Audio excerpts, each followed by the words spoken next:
Mullaperiyar dam പുതുക്കി പണിയണമെന്ന ആവശ്യവുമായി RJD Idukki ജില്ലാ കമ്മിറ്റി.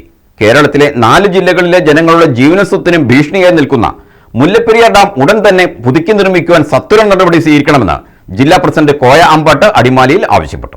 കേരളത്തിൽ വരാൻ പോകുന്ന വലിയ വിപത്തായി ഇപ്പോൾ മുല്ലപ്പെരിയാർ നിലനിൽക്കുകയാണ്. ഏതാണ്ട് 4 ജില്ലകളെ പൂർണ്ണമായും തുടച്ചു നീക്കാൻ ശേഷിയുള്ള തരത്തിൽ അപകട ഭീഷണിയായിട്ടാണ് മുല്ലപ്പെരിയാർ നിലനിൽക്കുന്നത്. പതിറ്റാണ്ടുകളായി മുല്ലപ്പെരിയാർ ഡാം പുതുക്കി പണിയണമെന്ന് ആവശ്യപ്പെട്ടുകൊണ്ട് ഞങ്ങൾ ജനതാദൾ ഉൾപ്പെടെയുള്ള സംഘടനകൾ, നിരവധി സംഘടനകൾ, മാത്രമല്ല സമസ്ത മേഖലയിലും ആളുകൾ വിവിധങ്ങളായ സമരമാർഗങ്ങൾ സ്വീകരിച്ചതാണ്. നാളിതുവരെ പരിഹാരം ഉണ്ടായിട്ടില്ല. ഇപ്പോൾ വയനാട്ടിലുണ്ടായ ഈ പ്രളയവുമായി ബന്ധപ്പെട്ട്, ദുരന്തവുമായി ബന്ധപ്പെട്ട് വലിയ ചർച്ചയാണ് ഇപ്പോൾ നടക്കുന്നത്. അപകടങ്ങൾ ഉണ്ടായതിനു ശേഷം അവിടെ നിന്നുകൊണ്ട് കരഞ്ഞുകൊണ്ടോ അല്ലെങ്കിൽ ദുഃഖം രേഖപ്പെടുത്തേണ്ട കാര്യമില്ല. പക്ഷെ അപകടങ്ങൾ ഉണ്ടാകാതെ നോക്കേണ്ടത് ഭരണാധികാരികളുടെ ഉത്തമ ബാധ്യതയാണ്. ഇത്രയേറെ രൂക്ഷമായ പ്രശ്നം ഇടുക്കിയിൽ ഉണ്ടായിട്ട് അത് വേണ്ടത്ര ഗൗരവത്തോടെ ഇടപെടാനോ പരിഹാരം കാണുന്നതോ സംസ്ഥാന സർക്കാരുകളോ കേന്ദ്ര ഗവൺമെന്റോ തീരുമാനമെടുക്കുന്നില്ല. ഇപ്പോൾ നീതിപീഠങ്ങൾ പോലും ചിലരുടെ താല്പര്യങ്ങൾക്ക് അനുസൃതമായി ചില തീരുമാനങ്ങൾ എടുക്കുകയാണ്. ഇപ്പൊ കഴിഞ്ഞ ദിവസം പറഞ്ഞത് 1986 പാട്ടക്കരാർ വ്യവസ്ഥ നിലനിൽക്കുന്നുണ്ടോ എന്ന് പഠിക്കണമെന്ന് സുപ്രീം കോടതി പറഞ്ഞു. അതുപോലും പഠിക്കാൻ വേണ്ടത്ര വേഗതയോടെ പഠിക്കുവാൻ ഈ പറയുന്ന സംസ്ഥാന സർക്കാരുകൾ, അത് തമിഴ്നാട്, കേരളം ഉൾപ്പെടെയുള്ള സർക്കാരുകൾ തയ്യാറാകുന്നില്ല.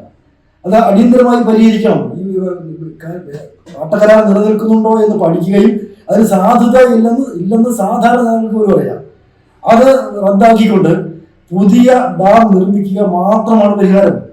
ഇപ്പോ കേവലമായ കുടിവെള്ള പ്രശ്നത്തിന്റെ പേരിലോ അല്ലെങ്കിൽ കൃഷിക്ക് വേണ്ടി വെള്ളത്തിന്റെ പേരിലോ തമിഴ്നാട് ഈ ആവശ്യം മുന്നോട്ട് വയ്ക്കുമ്പോൾ അതിനെ ഒന്നും നിരാകരിക്കുവാനോ തള്ളിക്കളയുവാനോ ആരും തയ്യാറാകുന്നില്ല. തമിഴ്നാടിന് കൊടുക്കേണ്ട ജലം കൊടുക്കണം, തർക്കമില്ല. പക്ഷെ അത് പുതിയ വ്യവസ്ഥയിലൂടെ പുതിയ ഡാം നിർമ്മിച്ചുകൊണ്ട് ഇപ്പോൾ തുടരുന്ന രീതിയിൽ തന്നെ തുടരാനുള്ള തീരുമാനം ഉണ്ടാക്കാം.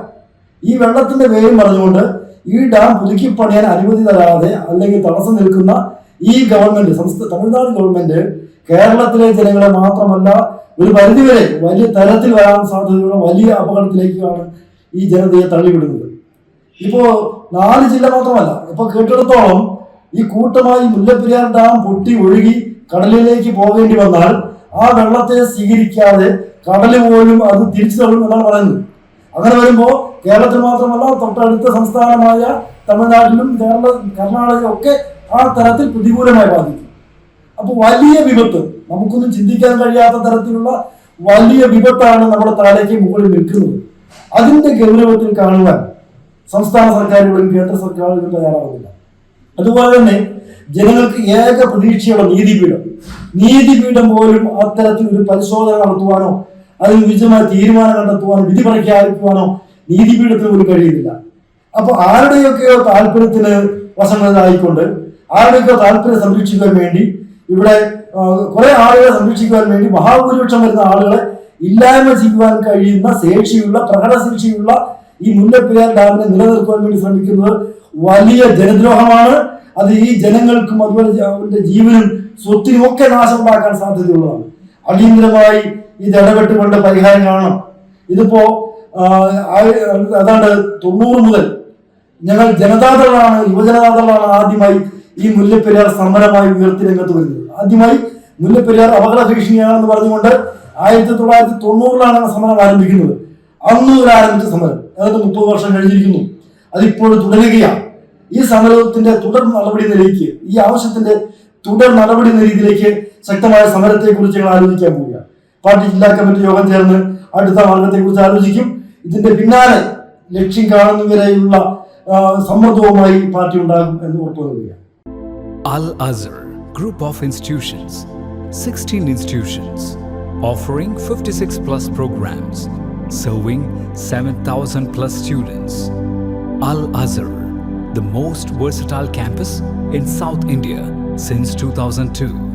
K.M. Musa Haji, founder, chairman, Al Azhar Group of Institutions, Thodupuzha, had a profound vision of providing high-quality education to the youth. He wished to elevate the underprivileged and minority communities of the Idukki district by offering exceptional educational facilities.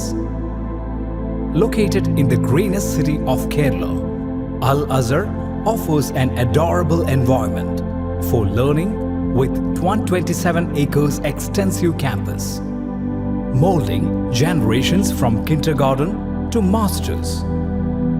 Public school, College of Arts and Science, College of Paramedical Science, Training College, Teacher Training Institute, College of Engineering and Technology, Polytechnic College, Law College, College of Pharmacy, College of Nursing, College of Allied Health Sciences, School of Nursing, Dental College, and Al Azhar Medical College and Super Specialty Hospital. Well-developed infrastructure, separate hostel for boys and girls, transportation facilities to major cities and towns nearby, advanced technologies, and expert faculty team, maintaining quality and contributing success. Shining light, smiling bright. Al Azhar Group of Institutions, Tiruvura.